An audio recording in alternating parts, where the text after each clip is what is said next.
What's going on? Cathy Heller, welcome to the show. Thank you for having me on. I'm really impressed. I feel like I went into the fifth dimension because I came into the space expecting it to be the size of Grand Central Station.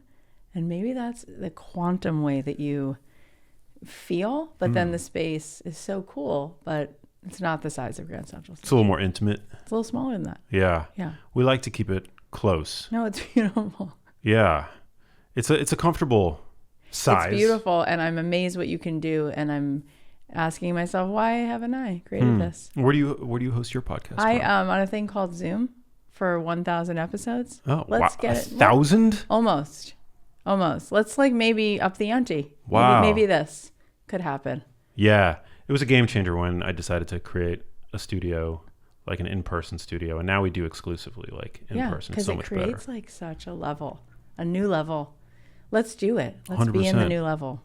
Well, I'm excited to learn about you and your nice. Your approach, your perspective on manifestation and abundance and all those things.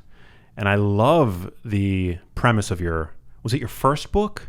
This one? Don't keep your day job. Your day job. That was my first book. Yeah. It came out right before this thing called the pandemic. So then I stopped talking about it after 2 whole months because there was a pandemic that came about. And I thought it wasn't so in tune. But it was what I wanted to say then. What I said then was that the opposite of depression, I think, might not be as much happiness as purpose. And that I feel like instead of having some mundane day job, which is what my first book was about, that maybe, just maybe, you have some kind of like gift that makes you feel like in flow state. And maybe if you did that, you'd be happy because you'd be contributing your gift, whether it's baking or writing or dancing or blowing glass or whatever your thing is. So that was what my first book was about. The opposite of depression is purpose. I love that. I like that too. Yeah, it was something that I heard a rabbi say.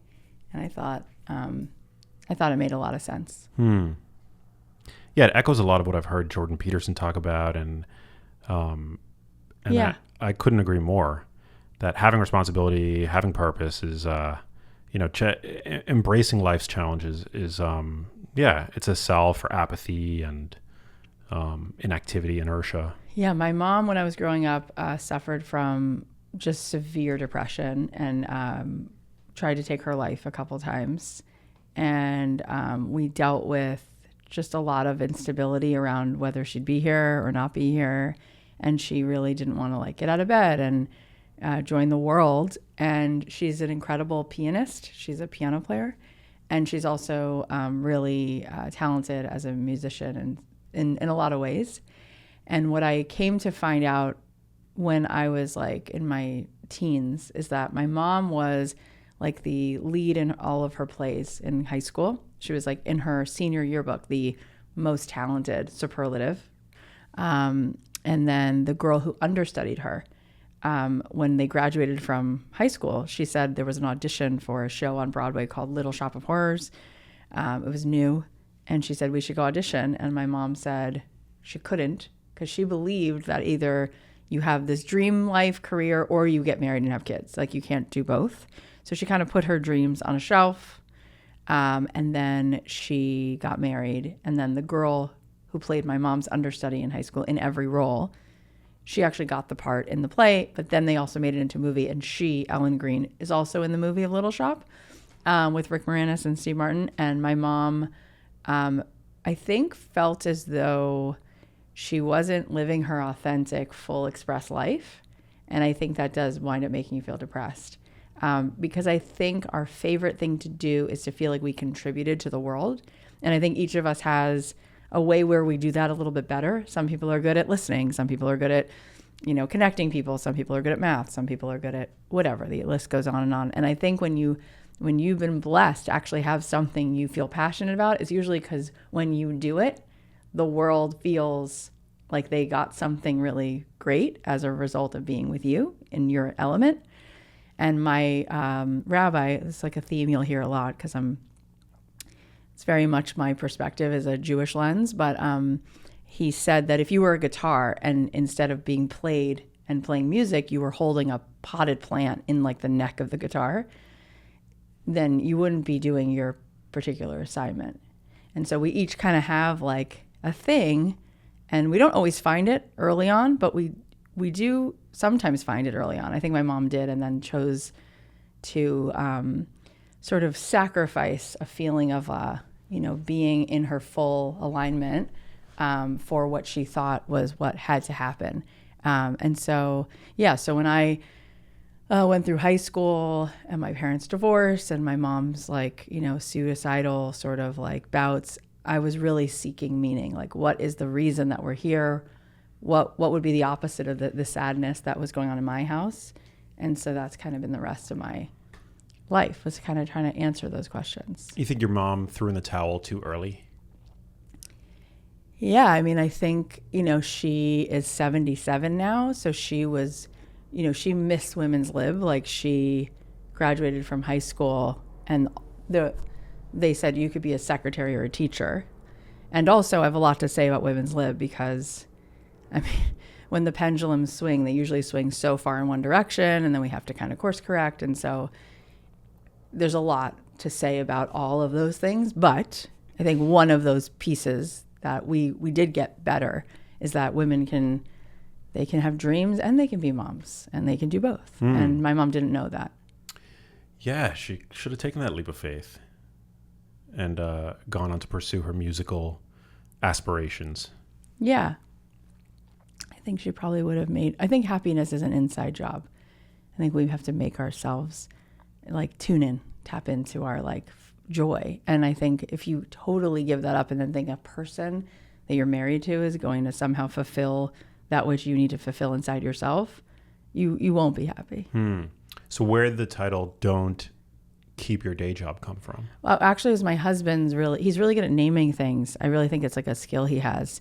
And so I moved to Jerusalem after college. We'll probably talk about that later at some point because it relates a lot to my new book. But I went to Jerusalem, searched for meaning, then moved to LA, got a record deal, got dropped from the label, got another record deal, got dropped. Now that's impressive. How many people can say they got dropped twice? That's 2 for 2. And then I got a day job because my friends said to me, okay, this is the moment where you give it up and be realistic and you're never going to get to do your dream. So you should go get a job. And so I got a job working in real estate because a friend of mine said, if you're not going to do your dream, you should just make money. And if you're going to make money, you should make a lot of it. And the way to make a lot of it is either to work in real estate or work in finance. And you're not good at math, let's be honest, so you should work in real estate. So then as it would be, the way things work out, I stood in line at the Cheesecake Factory the next day next to a man who owned hundreds of millions of dollars in shopping centers. And he was like, oh my God, you have a cute personality. Why don't you come work for me? And I'm like, real estate, great, connect the dots. So I start working for him. I'm working for him for 2 years and I'm making decent money. And I get sushi all the time. And I bought a couch in Anthropology. And I felt like I'm arrived, life is good, until I saw myself one day in the elevator doors and I was wearing a double-breasted suit. And I was like, I don't know who that is. I don't want to be friends with her. I don't like her hair. I don't know what she's wearing. And I decided I'm going to quit my job. Except parents are divorced. There is no money. Nobody has helped me since I'm 12 financially. And I was like, oh, maybe that was a bad idea. But then that was the decision that I made. And so I asked a question I had never asked, which was, is there any other way I could get paid to do music besides being Taylor Swift? And then it turned out, I Googled it, and there was many other ways that artists were making money, including at the time licensing music to film and TV. And I had never even heard of it or known what it was. So I was like, what if I put all my energy into this? And so I started making cold calls, which I had just been doing at the real estate firm. And I was cold calling instead of real estate investors. I was calling music supervisors.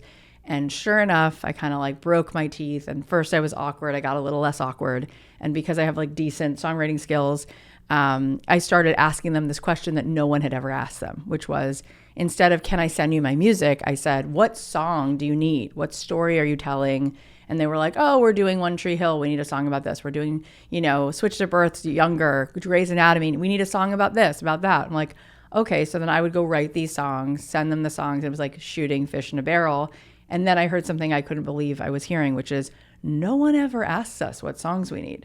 Artists just send it was, at the time it was CDs or like little drives. They're like, everyone just sends us tons of music to search through as if we're going to be able to use a song that's about Tennessee and your best friend named Mallory when we're doing a show that's not set in Tennessee. So I was like, oh, but I like writing to picture.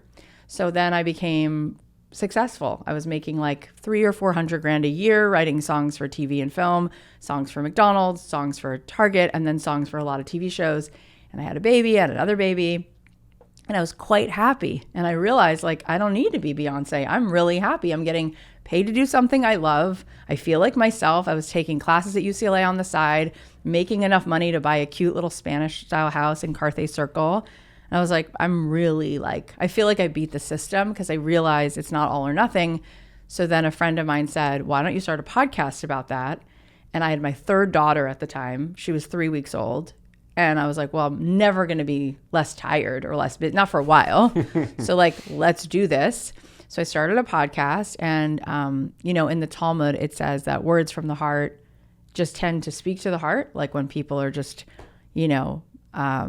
kind and enthusiastic and passionate. And so I didn't care if anyone would listen. I didn't have an Instagram account. This was in 2017.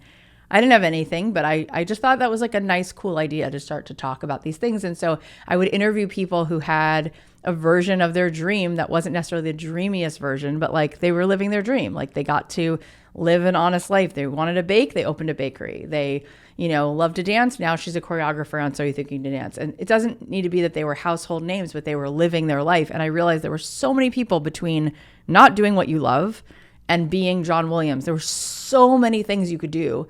And I thought, wow, this is even better. Like you have anonymity, you get to do something you love. So then the show did really well. And then the podcast kind of turned into a lot of things, because after I think we hit like 35 million downloads or something super, braggy and cool like that. We had at that point so many different conversations about kind of what goes on in the inner world that allows you to find this flow state. And I was like, I really want to talk about like sort of the spiritual technology inside of us, because that is so much a part of like what really like runs my whole avatar. And so then I started, kind of going out and proactively, having conversations with Deepak Chopra and John Kabat-Zinn and Marianne Williamson, and, my rabbi from Jerusalem has been on so many times. And then my newest book is sort of about how we, kind of can go through the looking glass. And I just keep taking one little step. I don't really have any clue what I'm doing, but it's really, really fun. Yeah, you've created this dope life for yourself, and you've proven that you don't have to settle, and that if, that success seldom looks like, it seldom becomes what we, originally may have anticipated it to look like.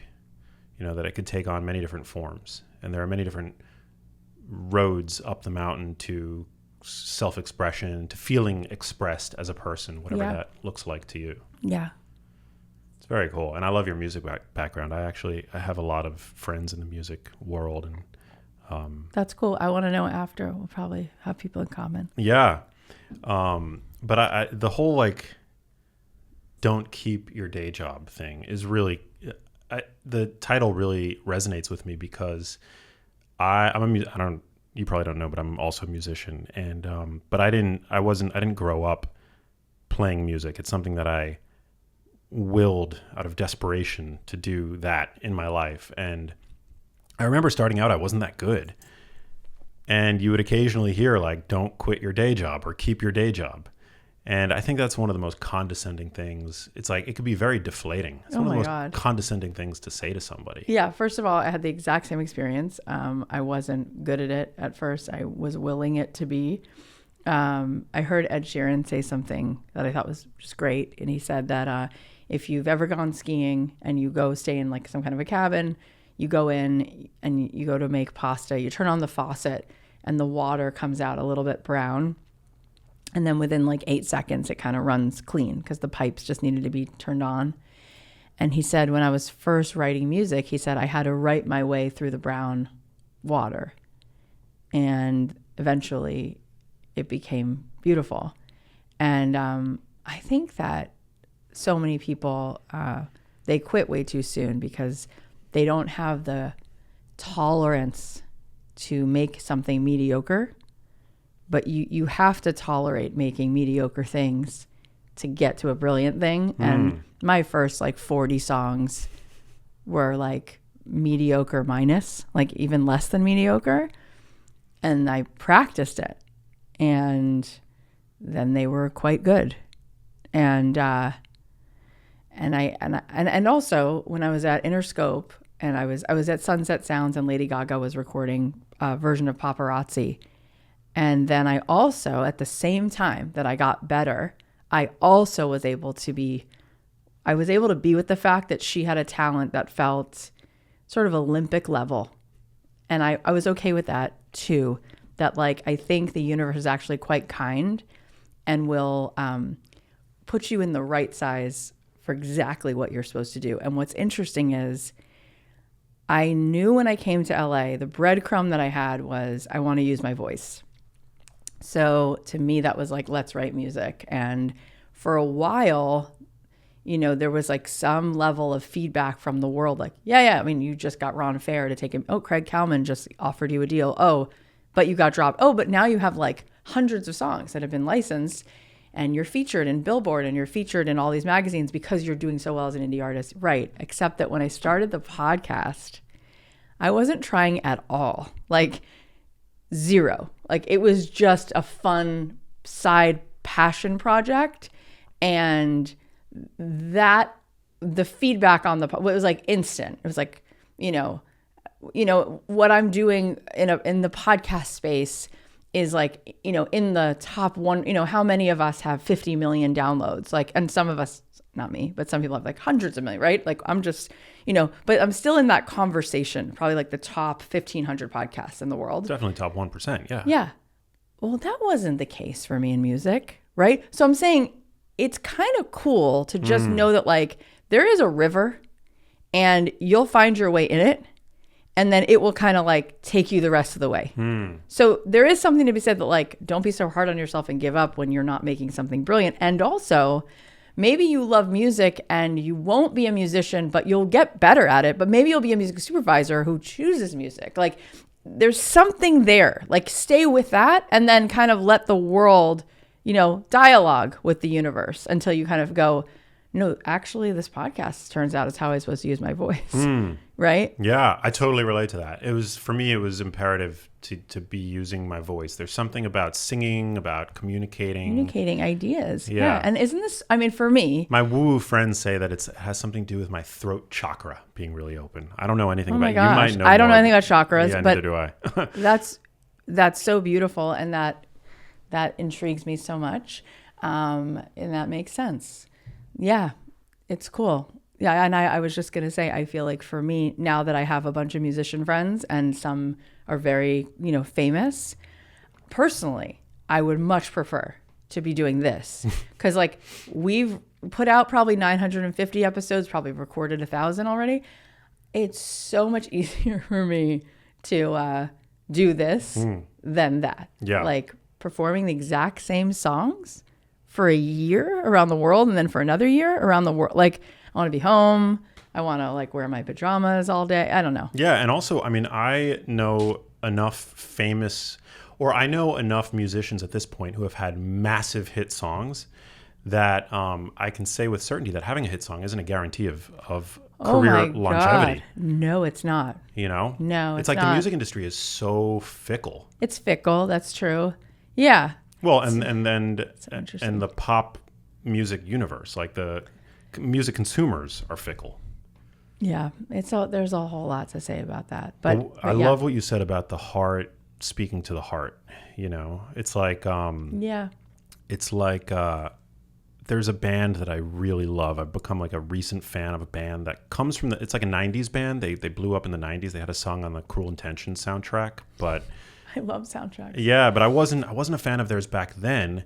But I've become a fan of theirs. The band Placebo. Are you familiar with them? Mm-hmm. Yeah, I love them. And the singer's voice is very unique. It's not a singing voice that you would listen to, and your first impression will be like, oh my God, this guy Sure. has like an Olympic level, Yeah. like your Lady Gaga. Yeah. You know, Oh, but yeah, he she's sings from the heart. Like his Oh songwriting my is God. incredible. Well, it's like Carole King. I mean, her voice is like, or Leonard Cohen, or Carole King's voice is like, if you just thought of her as like, what is the sound of the voice? It's like an ashtray almost. She's all like gargle. And her voice, it hits me because it's so from her heart. I mean, it's just so. I went to see Carole King and James Taylor at the Troubadour, not so far from here. I think it was probably 2007, and it was only like 400 people in the room.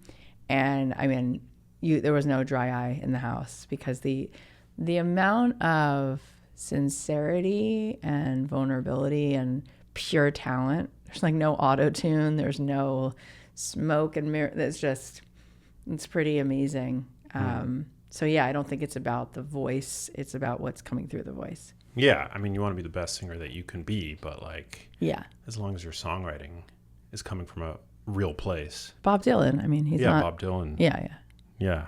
Amazing. So what would you say, before moving on to your latest book, which I'm excited to do, what would you say would be what is the key takeaway then from the first book, to not quit too early? Yeah, I think it's to know that you need to not gaslight yourself. You know, that you're onto something. You know, if you for some reason light up whenever you think about, you know, baking or gardening or writing, even if you don't yet have the proof that that's something that you have results in, there's a reason you light up with it. Follow your enthusiasm. And I do believe I've seen it enough. I've done enough interviews with enough people. There's enough evidence that you can be paid to be you, 100%. Like you could do that as a job. But what I will say is, as Seth Godin, who's a mentor of mine, would say, business is radical empathy. And there is a difference between a hobby and a business. And a hobby is also great. But what I was setting out to do with the premise of that book was to make the case that you could do your job and get paid to do it, but it wouldn't feel like work. And if that's going to be true, that it's no longer a hobby, then you're getting paid to do it, then you need to find that place in the market where someone will pay you for what you do, which means there's an aspect of the thing you love to do that somebody needs or wants. And every creative at some point has to also factor that in. And that's okay. Like Natalie Merchant can go write every song she just wants to write, but for the record, she has to think, what will the market want, right? And that's okay. That's all right? You don't have to feel that you're incongruent with yourself because you're doing something that you love that someone also wants, right? And I think artists sometimes have a hard time. It's either I'm going to completely be in self-expression or I'm selling out. It's like, no, there's a place where you can find the thing you love and get paid to do it. And then you can get paid to do something you love. And then in your free time, make the things without even caring about whether the person on the other end would want to buy it. But when it's a business, we do need to factor that piece in. Yeah. Any strategies that you offer to hone in on what the commercial aspect of your, enthusiasm might lend itself to? Yeah, I think there's a couple of things you can do. First of all, make a list of first I would say make a list of 5 things that kind of excite you. If money was no object and you could just go live your life doing the things you love, someone might write a list like travel writing and, I don't know, opening a bed and breakfast, whatever. And then close your eyes and picture each one and then circle the one that makes your heart most excited. And then say, okay, do I know anyone who I could interview for 10 minutes who does that? Because that's helpful, right? What is it really like to run a bed and breakfast? What is it really like to be a travel writer? Do you really get paid? Where do you stay? That's interesting, I think, little data. And then once you choose, okay, I kind of want to do this thing. I want to teach yoga or I want to make cake pops. You have to start by validating and getting proof of concept. So start with just giving something away for free and getting feedback in exchange. So it's make 3 kinds of cake pops based on what you think, just guess what feels exciting. Okay, I'm going to make pineapple cake pops, maple bacon and whatever cake pops. Okay. And then ask somebody, do you like it? What would you pay for this? If you were going to do something different with it, would you change the texture? And then once somebody's like, I like it, actually, I want to buy some. There was this girl, Claudia Barella, who lived in New York City, and she is Cuban. She started making flan and like asking her neighbors to try it. And because they liked it, within like 1 second, they're like, how do I buy it? And then she's like, okay, I'll sell it to you. And then the next thought was like, wait, what do I charge you? It's like, well, there's a market for everything. There's a market for light bulbs. There's a market for jeans. There's already a market. You can go find out what it costs right now. Find out what flan costs. Well, there's like Dean and DeLuca flan, and then there's like flan from 7-Eleven, if that's a thing, right? So she charged whatever, and then it became more popular. And then she actually did wind up selling it at Dean and DeLuca, and she made a lot of money. And that's why I know about her, because I talked about her on my first episode of my podcast, like many episodes ago. But the point is, that's what you do, is you instead of trying to build, when Starbucks started, Howard Schultz, who is just a wonderful human being, actually, I had him on my show. He didn't start out to build 34,000 Starbucks. That's what it is now. He just started out to just try to make one little kiosk that sold coffee drinks. And like, that's the problem, is like, don't try to do the whole thing. That's not the task at hand. Like, just validate the concept. If you want to try being a professional organizer, just start by saying, can I organize your one bathroom for free? And then ask, what would you want a different? What would you have paid for this? Great. Now you have a testimonial. Now you're going to try it again and maybe try to get paid for it. It's like little tiny steps. I love it. So cool. I was a journalist for many years post-college, and then I decided to try my hand at music. When I was a journalist, I was on camera. So I worked for Al Gore for 6 years, and I was one of the main producers, hosts. Oh my God, I have such a good story about that. Do you? Amazing, yeah. Do you remember Current TV at all? That was his TV network. It was in the U.S. It was in like 100 million homes. When I was in college, I was editor of my college paper at Florida State. And I went to University of Miami. Okay. We've got a lot of overlapping similarities. So during college and during the election in 2000, being the editor of the college paper, Florida wound up playing a big part in that election because of the hanging chads and the butterfly ballot. So I went to the Capitol floor in Tallahassee with MSNBC and Fox and CNN, and I had a press badge. And Al Gore was there, and so was George Bush, and so was Catherine Harris, and we were waiting for her to tell us who won the election. And it was like 1:15 a.m., and she finally came out and said that Bush won the election. And Al Gore, of course, was devastated. We were all devastated. And he was so sad, and he said, I'll just do one interview. Who's the student journalist here? And I was like, this can't be happening to me. So I raised my hand, and I'll show you the picture of it later, because I just pulled the picture up recently for some other reason. And I sat with him, and then I wrote the story, and then they put it on the AP Wire. And it was just crazy and amazing. And also, and I shared that story. I found the picture, and I posted it on our election day a few weeks ago, because I said to the world, this is me at that moment in time. And I thought that right after that announcement that Gore had lost, I thought the sky was going to fall down, and it didn't. Right. And so I said that I thought that story might give people a sense of maybe expanding our mind to see that sometimes there's something bigger than us going on, and 100%. Sometimes it's like really actually beautiful. And look at the impact that he had in the world that he probably wouldn't have been able to have had things have gone differently, during that election. Yeah. He created his documentary, raised global awareness around Yeah. climate issues. He created this TV network. He gave me a job for 6 years. Where I was on all TV. the reason in the world. Yeah, loving my young Hollywood experience while also making an impact in the world. But about 6 years into that, I realized that I loved music, and I was getting good enough to try my hand at it. And I was like moonlighting as a singer-songwriter in Los Angeles. But ultimately, I realized, very much like you had said, that I was not in the 1% of musical success or talent or being even prolific.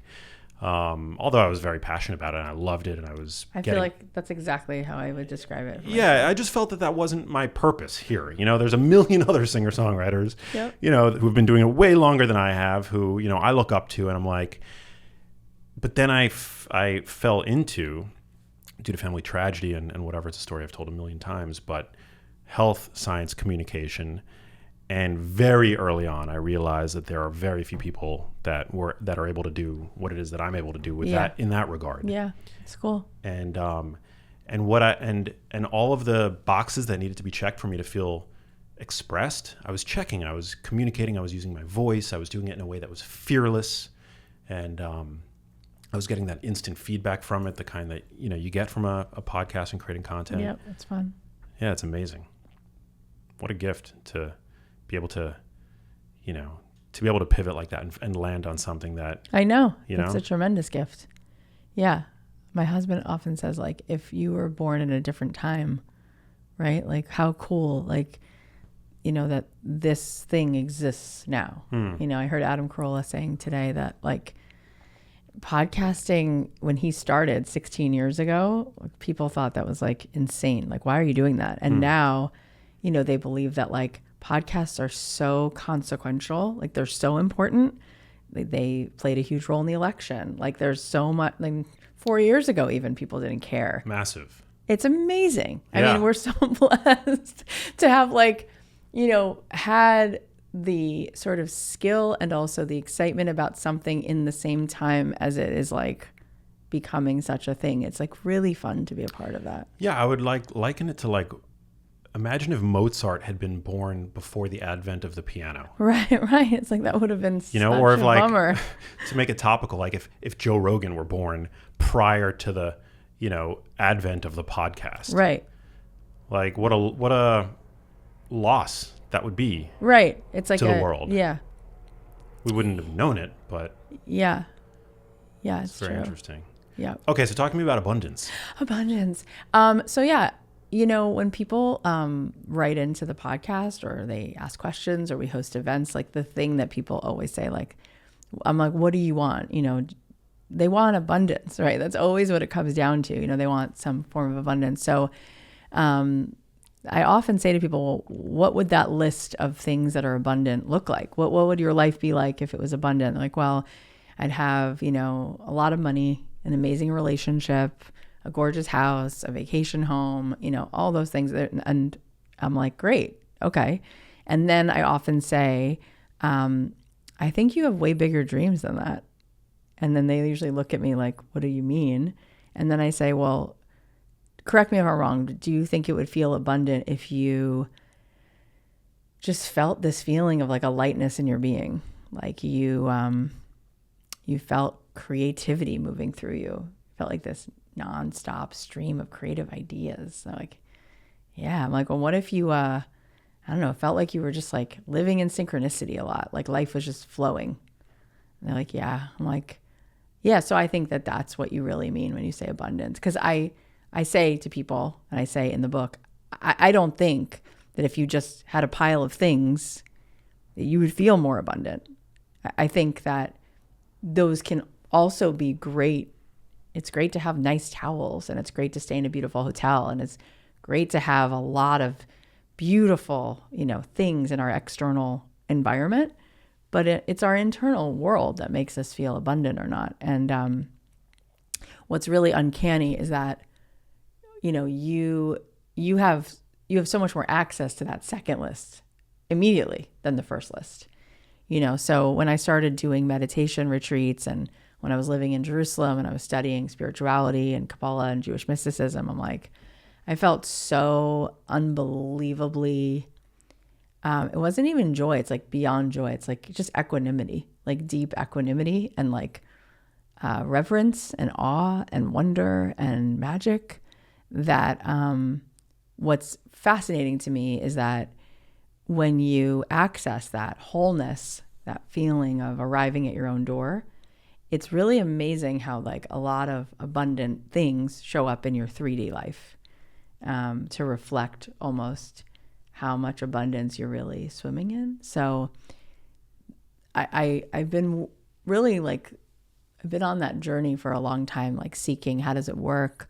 And Judaism has an amazing way of articulating sort of what manifestation looks like through a Jewish lens. And so through that, sort of journey, and then also through studying meditation and mindfulness, I feel like there's a lot of, like, wisdom that helps us to find abundance in any moment that we're in, like, but truly, like, but for real, not like because it sounds good to say, like, for real.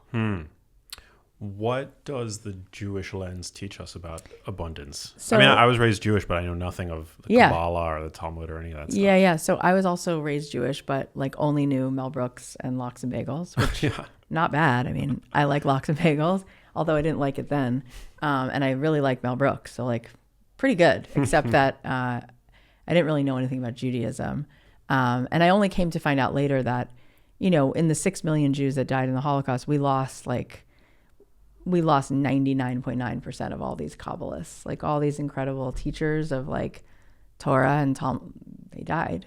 So like, that's so much why you and I don't know, because the well of all this teaching was kind of went up in smoke, literally, in the crematoriums. So when I was like deeply seeking meaning in college, I started taking classes in Buddhism and Judaism, and I actually wrote a paper comparing Moses and Siddhartha, and they both actually grew up as a prince, and then they both left the material world and went into the wilderness, and literally found that that's where their abundance was. So that's one little like clue, right?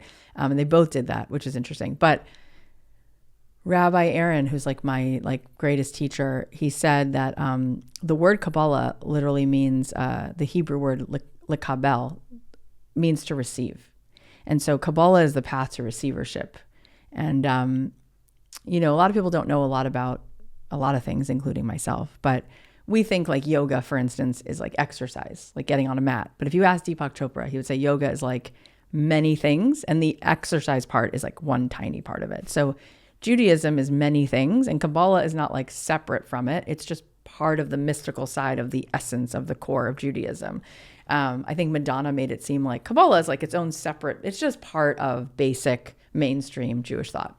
So if the word Kabbalah means to receive, then Rabbi Aaron said, so the way we understand manifestation is it's not the law of attraction, it's the law of reception. We're here to receive. So what does that mean? He said, if you had a radio and you put the radio on the desk, you would turn it on and you'd hear music, you'd hear something, you'd hear static, you'd hear something. But let's say you heard music. He said, where was that music before you turned on the radio? And I was like, what a cool question. I've never thought of that question. And he said, the only answer is that it was here, but it's hidden in plain sight because you didn't have the capacity to tune in and receive that frequency until you turn on the radio. So he said, our lives, so to speak, we are like a radio, and the music that is playing in our life, which is, let's call it the experience of our life, our health, our wealth, our relationships, we don't realize we're choosing that channel. So if you have a radio and like growing up in Florida, and you know, because you went to University of Miami, you can listen to Y100, you can listen to 102.7, you can listen to 103.5. And in my beat up old Volvo, I also had 97.3 and 97.9. And 97.3 was more like alt rock, and 97.9 was more like Celine Dion. And that's not even a full frequency away. It's 97.3, 97.9, but they're totally different. And so the idea is, he said, like, depending on where we are attuned, that is what we will experience, because every possibility exists in the quantum field. By definition, if God is infinite, then all possibilities exist. And the one you're in is the one you're selecting. So we often blame the music, but you're the radio, you're choosing the song. And so if you tune into what feels like flow state, right? And this abundance opens up inside of you, and you're connected to something bigger than you that's moving through you, which is what flow state feels like, whether you're writing music, you're in a writer's room, or you're just in a moment where you're present with your kids. Like when you're in flow state, the only song, he says, you're listening to is a love song, right? And then everything in your world feels like love. And when you're tuned to abundance within you, everything in your world is abundant, because you don't see the world as it is. You see the world as you are. Right. And also, I think this is interesting for musicians. If you went to Guitar Center to buy a new guitar, you pull a guitar off the wall, and you play a G string. Every guitar is going to vibrate in that room, but just the G string, which is the law of resonance. So that actually shows like what you send out, like the signal, your vibrational imprint, right? Is what's imprinting in the field. And consciousness creates matter. So another good way to think of it is like DNA. We've all seen pictures of it at this point. We can't really touch it. But what is DNA? It's energy. It's like a software program. It's a code. It's a code of energy. And you are the 3D printout of that software code. Well, every single second we are putting some kind of frequency into the field by how we transmit what is our energy, right? And that is literally creating what is the 3D version of our life. So that's kind of how I would describe it. It reminds me of the notion of what's sometimes said, don't chase, attract, which I think is like a really pithy bumper sticker. It's pithy, but I think this goes even further, because attract still means like something's there and you're going to attract it to you, right? And I think that the idea of a radio means like, no, it's actually already in escrow. You don't even have to attract it. You just have to turn it on. Like you just have to receive it. It's like, you've got mail, just take it. Like it's always here all the time, always here all the time. Like my grandmother grew up on the Lower East Side, escaping the horrors of Eastern Europe, and had zero money and zero anything and zero food and no family, like came here with like the worst horror stories. And yet like she loved that she could teach herself to read and go to the library and get free books. And then there was a club that was restricted to Jews, but she pretended she was Italian, and you couldn't get in the club unless you wore stockings, but she couldn't afford stockings. So she would get an eyeliner pencil and draw a line up the back of her leg so it looked like she was wearing stockings. And she danced and she enjoyed it. And so feel like we're all, thinking that we're looking for something outside of us to make us feel good. But the truth is that when we tap into the fact that just same way we select what we wear, we can select how we feel, how we think, and then we can turn on the passion, the compassion, the resourcefulness, the excitement, the enthusiasm, and all of a sudden it's like you're a walking Wi-Fi pong. And then of course you don't have to worry about your stuff, because you already have the stuff. Like the only reason people want a big pile of things is they think it's going to make them feel a certain way. But what you really want is to feel that way now. So why would you wait for something to happen to feel good when you can just go feel good? And so after Israel, I came to LA and I started taking classes at the Mindfulness Center at UCLA, and I stayed there for a while. And I just saw how much, the mind is, it's just such a bummer, because we often, we identify so much with it rather than witnessing it. And so I think it's helpful to think of it like one of my teachers said once, like, if you were looking at the ocean, you might tell somebody, someone who's never seen the ocean, say, what's the ocean like? You might say, oh, well, there's waves. And what does that mean? Well, it's like constantly moving. Sometimes it moves fast. Sometimes it moves. It's like, oh, so the ocean is this thing that's really choppy. And anyone who like really knows the ocean would say that's like not at all true, because the ocean is vast. There's more water than land. And if you go out in the ocean and then you go down in the ocean, if you went down 5 feet, it's like so still. And if you go down 20 feet, it's so still that it's like going to burst your eardrums. Like it's deafeningly still. It's so heavy. It's like glass. It's like doesn't move. So the majority, 99.999% of this ocean is not moving. That's like us, actually. The mind is like the waves. The mind is like the most superficial aspect of ourselves. Who we really are is the part of us that can witness those waves, and is actually this like, has this deep capacity for wisdom, for equanimity, to be with things as they are. And we really need to like touch down that with that part of ourself every day, day to day. And then the mind is like this crazy little creature that comes out of the amygdala, which is basically like constantly trying to keep us safe by telling us all these threats. And when someone's on mushrooms, the amygdala mostly shuts down, which is why they just feel so good, because they're no longer in the blizzard of the mind. They're just more, the serotonin of the mushrooms like opens up your mind so you can actually perceive the world as it actually is, which is a really loving place of oneness where like, the rivers aren't rushing, the trees and the birds aren't rushing, everything's kind of working in perfect harmony.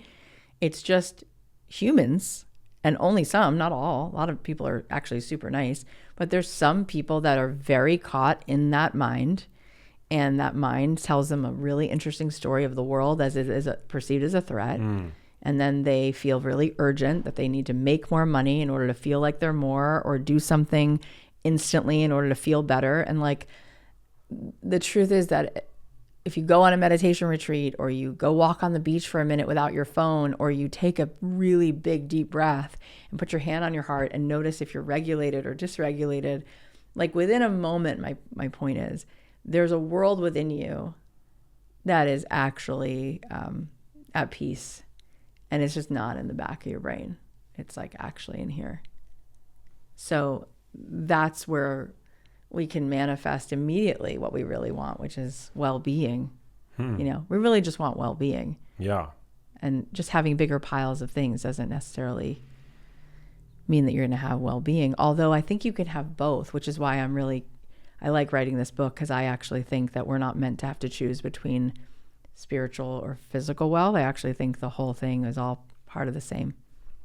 Oh, I totally agree. One of my good friends, who's also one of my favorite artists, who was signed to Atlantic for a long time, Ryan Starr. I don't know if you're familiar with his music. He's tremendously so familiar, talented. Yeah, but he's got an album. It's called Angels and Animals, and like the whole premise. There's a lyric in one of the songs, basically describing how we kind of straddle this unique line where we are at once angelic in terms of what we're able to accomplish, our intellectual abilities, but also tethered to these corporeal bodies and these wants and these desires. And it's so beautiful, though. Like Rabbi Aaron said this to me once. I thought it was so great. I was like, well, why do we have this ego, this amygdala, this fear-based, just like it taunts us all the time, And he said, well, listen, who would Batman be without the Joker?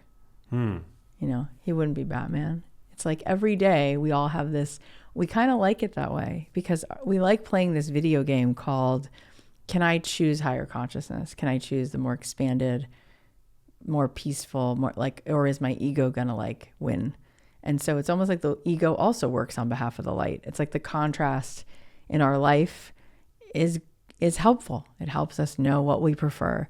It's all helpful. It's like, it's all part of the same amazing journey that we all get to be on. It's just like, it's amazing. In fact, Rabbi Aaron says Judaism believes that, God is God, right? Which is the is, was, and always will be. That's what God is in Judaism. It's not a person. But that God believes we're the higher version of that because God doesn't have free will. God only can do what's good, but human beings can choose, am I going to gossip right now or not? Am I going to sabotage myself or not? And that's an amazing thing. So I think it's quite beautiful when we start to have some real reverence for the human experience. Amen. Well, how can people listening to this, watching this, tap into that energy that's always around? Tune into that station. Well, I think first of all, it's knowledge is really powerful. And so it's let's have some basic awareness that we know more about our phones than we do about ourselves. And the more you understand about the mind, you can understand that if you are unconscious, you might not realize that you're thinking the exact same thoughts you thought yesterday, which makes you feel the way you felt yesterday, which makes you do what you did yesterday. And that is going to repeat itself unless you do become conscious of where you go unconscious. And so that's really helpful, is just to know that the mind just basically runs like a screensaver of the same neural pathways, the same thoughts, gets the same reaction from the same thoughts. And those thoughts, by the way, create either cortisol in the body or serotonin or dopamine. And we make ourselves sick. So therefore we can think better, which makes ourselves well. So just that knowledge is already really great. Just knowing that it works that way, which then might lead you to believe, oh, so maybe instead of just being unconscious and letting my mind just do what it does, which means it'll think what it thought, which means it'll give me the same chemicals that it gave me, maybe I should be conscious. And so I'm going to select it. I'm going to choose it. It's going to answer to me, right? And so when you learn to meditate, which most successful people have some version of a practice that brings them back into consciousness. It could be running. It could be meditating. It could be grounding, putting their feet in the earth. I mean, that actually really does wake you up. So that needs to happen. You need to plug in. The toaster has to be plugged in or else you will not get toast. Okay. So that's number one. And then number two is okay, so what could that look like? It's well, first of all, meditating for 3 minutes could be unbelievably powerful. 3 minutes, you probably have 3 minutes in your day, which means, first of all, know that a good meditation doesn't mean you don't think. Your mind will always move and your heart will always beat as long as you're alive. So that's not going to stop. But what's going to change is the non-judgmental, just awareness. You're witnessing your thoughts. That's all that changes. You go from being in the thoughts, instead of you're in the blizzard, you're looking out at the blizzard through the window on Christmas morning, and then it's a beautiful snowstorm. So you're looking at the storm and you're going, oh, with non-judgmental curiosity. It's like, oh, Cathy Heller's brain is thinking about the future, my mother-in-law, my this, like, just bring some humor. Like, oh, that's just curious, right? And then the second thing would be the same way I'm going to select what shirt I'm going to wear. I'm going to select how I want to feel today. I'm going to close my eyes and say, what would ease feel like? What would surrender feel like? What would play feel like? What would synchronicity feel like? And feel it for like a minute and then start your day. And like, that's a good place to start. How do we, I feel like this is something that we likely need to continually remind ourselves to do, right? We're inundated with information today, distraction. Is it helpful to set a reminder on your phone? I think it can be super helpful. Yeah. I do. I think that, Jonathan Haidt obviously is talking about this in the anxious generation, his work around phones, but we weren't built, our nervous system wasn't built to take in, all of this stimulation and notifications and data, and, the compassion receptors are going off to the point where they get burnt and blown a fuse. And it's just a lot. And so it's really not healthy to not like take a break. And so it's remarkable. Like the other day, our friend lives in Venice on the canals, and I told my daughters, who are 8, 11, and 12, I'm like, come with me to Stu's house. So like, it's your friend. I'm like, but he has like a gondola. You can go in the canal. What is that? It's nature. The girls are on their phones. Like, let's go. And so sure enough, they get in this little canoe. They didn't want, Mommy, can we do it again? And they all day were, and I was like, it's just, we were meant to, you know so much more about this than me, but we were meant to spend all of our time outside, And so it's like, yes, we need the reminder. Like, put your phone down and go take a 10-minute walk without your phone and just see how that changes your life. And if you can bring some mindfulness mindfulness is essentially the definition of mindfulness is paying attention without judgment. But the without judgment part is the part you're like, oh my God. It's like the hard part. So when you walk for 10 minutes, could you pay attention to could you be conscious of your thinking and conscious of your experience without judging it? Could you just be gentle with yourself? Like, of course your mind says crazy things. Thoughts aren't facts, they're just thoughts. Like, and could you just take a walk? Could you take yourself on a walk the same way you do for your dog and just try to breathe a little bit, like come back? Maybe you'd have a great insight. Insight comes from within, which is why we see so much further with our eyes closed than with our eyes open. And so we need more of those moments. Yeah, in insight our days. is in sight. Yeah. Literally. It's there in the word.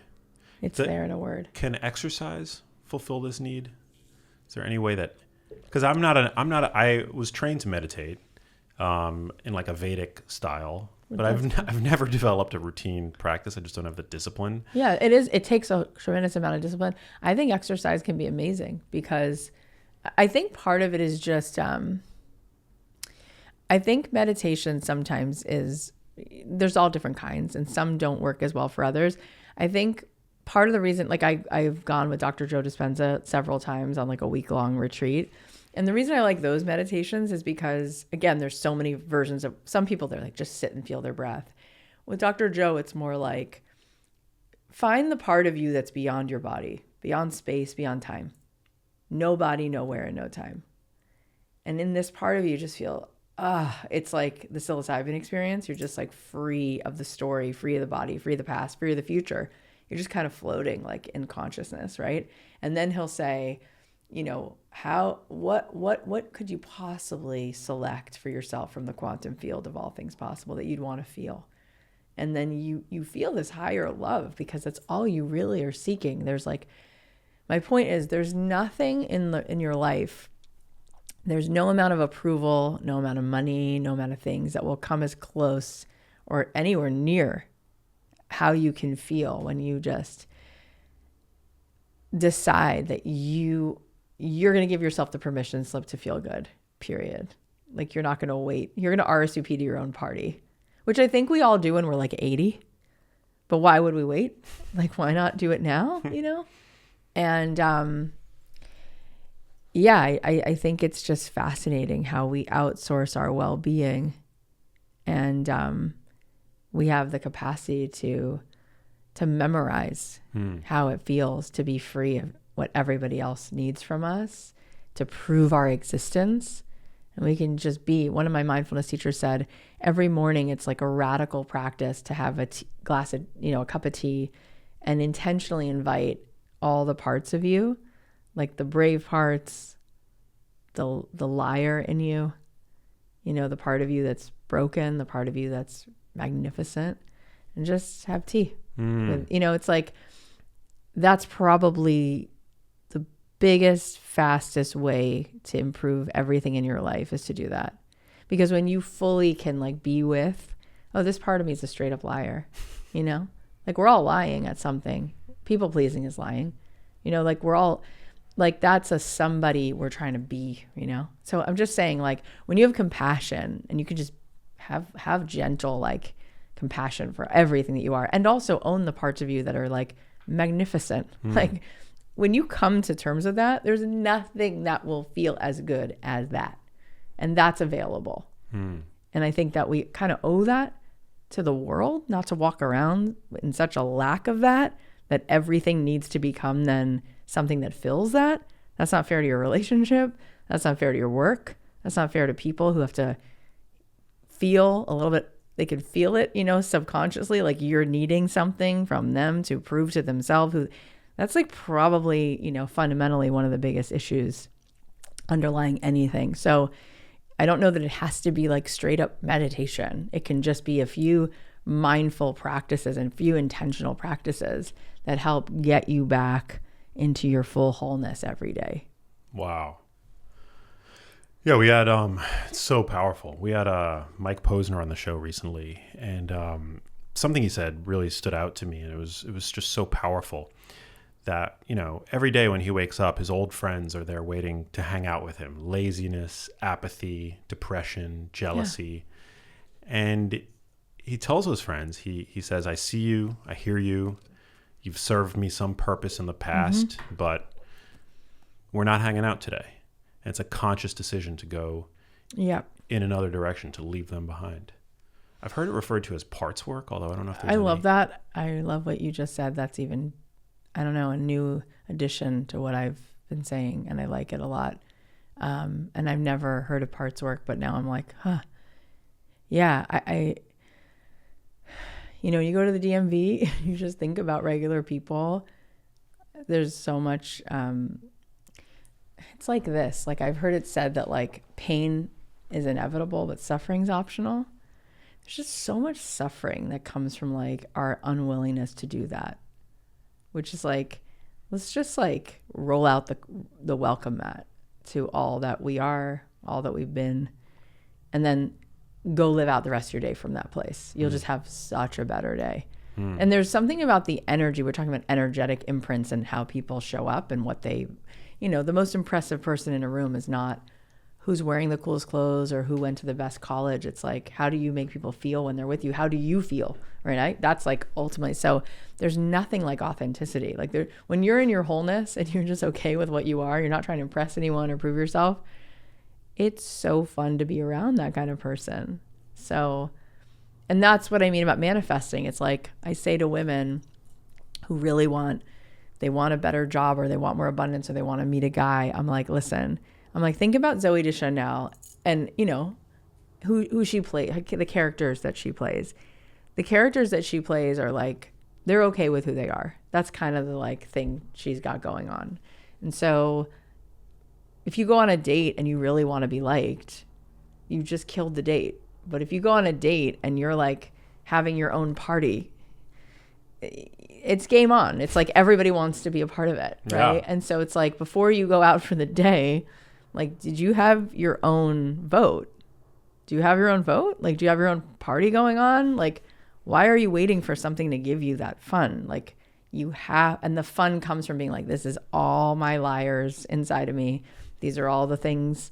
And I have grace for it, because we can all think of the things about ourselves that are just so gross, the ways we can, and I contend people with an incredible amount of light have such an equal dark side.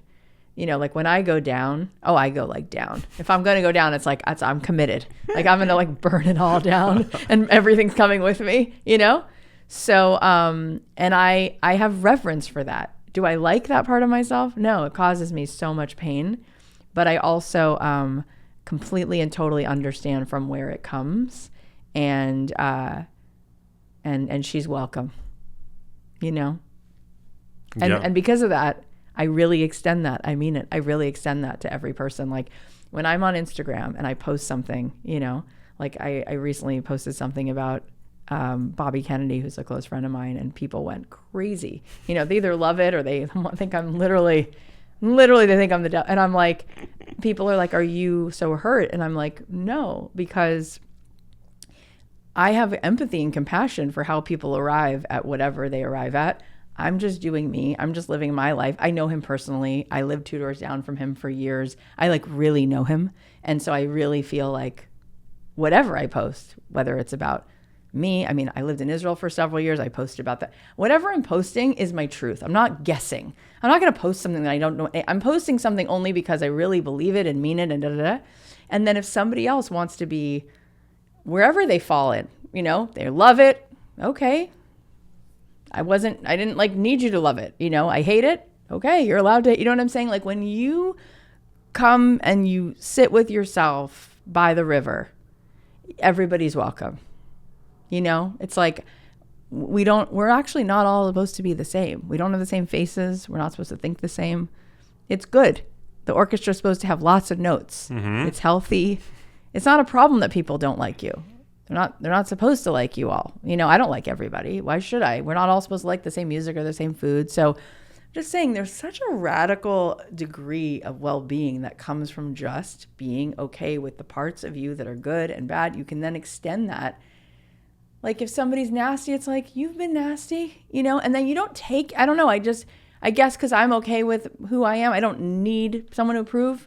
So I'm okay. It's like, you can exit, you can leave, you can unsubscribe. It's okay. You're entitled. You don't need to prove yourself to me. Seriously. Like I bless and release, so it's helpful. It's just helpful to do that work. Yeah. I publicly got behind RFK and, which implied obviously voting a certain way. And I really appreciate the work that he's been doing. But in so doing, I lost about I lost about 40,000 followers on Instagram, and I definitely had a few like old acquaintances, not anybody in my current orbit, like my current friends, but like people text me like, I'm done with this relationship. Like, how could you? Like, just like a handful, and I was like, good. I'm like, it's a spring cleaning, unexpected spring cleaning. Yeah, it's like, water has a filter, and you filter things out. I actually, like, why do we all have to be each other's people? Like every time I leave a party, I turn to my husband, I tell him the 3 people I liked and the 3 people I didn't. And like,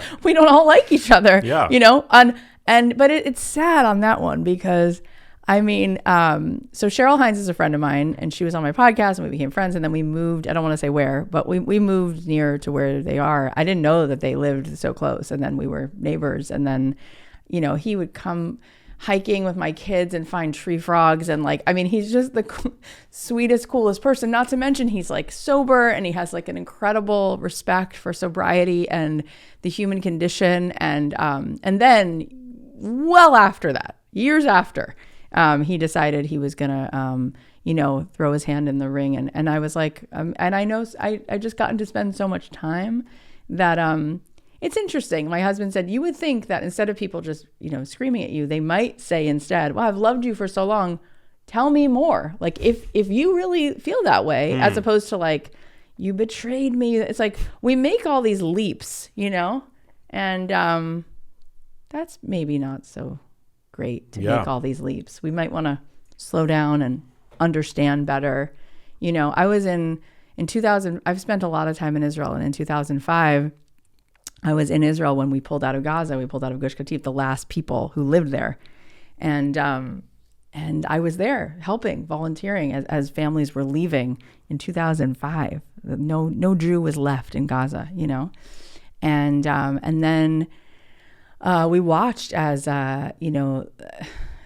they bulldozed all these houses to the ground. Not the Israeli side, but the other side, because they didn't want people to get to benefit from living in these homes. And I was like, why would they have done that? I didn't understand. And then I started realizing, because they're being run by something that is not for their best interest, right? As we see now, they don't have leadership that actually is for the people. It's kind of like in Iran. They don't have a leadership that's like for the people. Like the regime is like not for the people. And I was living there during the Intifada, so I lived through a lot of things. I was like, on the street in front of Sbarro when the Sbarro pizzeria blew up, and I just lived through a lot of, it was like mini 9/11s all the time. And then, of course, October 7th was like many 9/11s. It was insane. So I think people, if you haven't been there, if you haven't, really gone to try to help and care about all humanity, then it's interesting to make like big leaps because you don't necessarily know.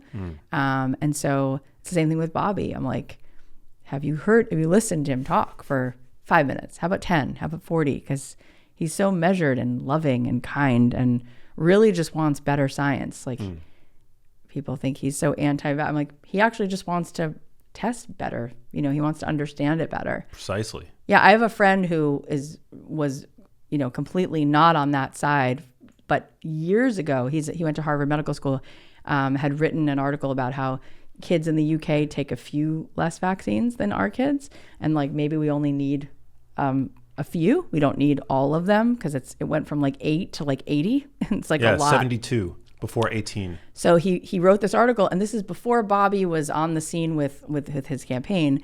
And he was asked, my friend, to take down his article. He was asked by the CDC to take it down, even though it was published. And he went to Harvard Medical School, and he was just asking a question like, why can't we mirror what the UK schedule is of vaccines? And so something's interesting there. I don't know. I mean, it's interesting. Well, these are questions that deserve to be asked.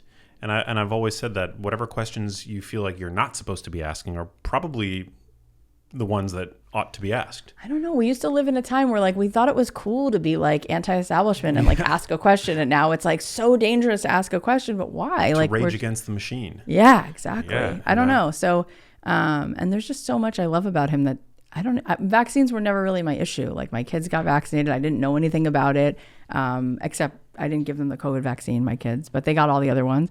But it wasn't even that. It was just like there was something so incredibly deeply, such a vision I felt like he had for all of us to actually like come together. Like I feel like when I've hosted a few events for him, and people will stand up and say, I don't agree with you. And he's like, good. I love that. Yeah. Let's talk. Same. I don't know, I don't know him personally, although I've met him a few times, and obviously I have no idea how things are going to go over the next 4 years. But he seems incredibly genuine and passionate about things that I think are really worth being passionate about. I mean, nature. I mean, soil. I mean, the sky, birds. Like, our children's chronic illness. Like. And also just really listening to people on all sides of all issues. I think that in of itself is radical. And the other thing that I brought up, I was interviewed today by Fox News Radio, and ooh, yeah, it was so fancy. But my perspective is actually that because over the past week, there's been some pushback.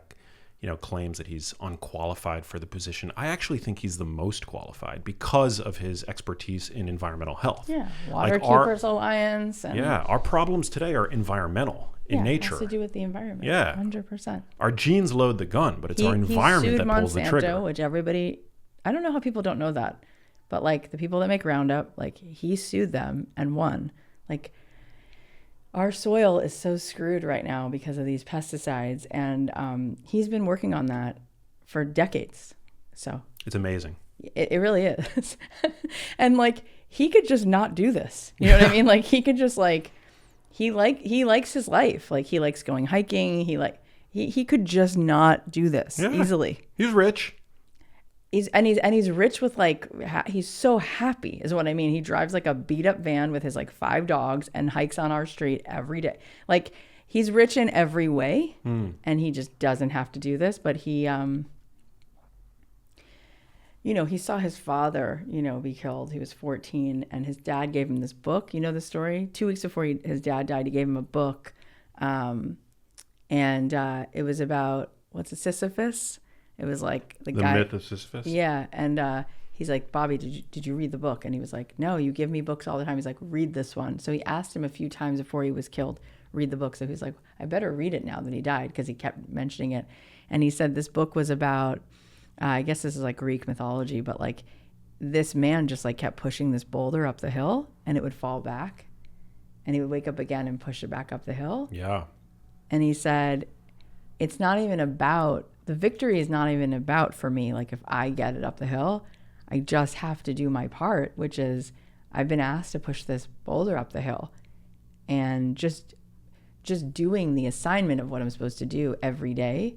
That's my part. That's the outcome I need, is just to do my part and push the boulder up the hill. And so there's something really just, so we're also outcome driven. And I think when people are deeply available for the moment they're in, to just know that their soul is satisfied doing whatever they're just supposed to do in this moment, and leave the rest to God, leave the rest to the way the universe is supposed to work itself out, then they wind up being willing to tell the truth, or whatever is being expected of them, being in integrity. Yeah. So when I mentioned on social media that I had lost 40,000 followers, somebody replied to my story, DM'd me, and said, you didn't lose 40,000 followers. You gained community, and you gained ultimately freedom. And I thought that was a really beautiful way to think about that. It's so beautiful. Yeah. Yeah. It's really, yeah. There's a new book, right? Or I don't know if it's new, but probably not, but people keep posting it. The Courage to be Disliked. Ooh, sounds like a good one. I know. And I think that, are you friends with Mark Groves? No. Oh, you guys would love each other. He's friends with Zach Bush, but he's an incredible person. And his quote is that, all day long, every day, we're being asked to choose between authenticity and belonging. And most of the time we choose belonging, except that when we do that, we've now abandoned ourselves, which means we no longer belong to ourselves, and we definitely don't belong to anyone else, because the person that they chose is not us.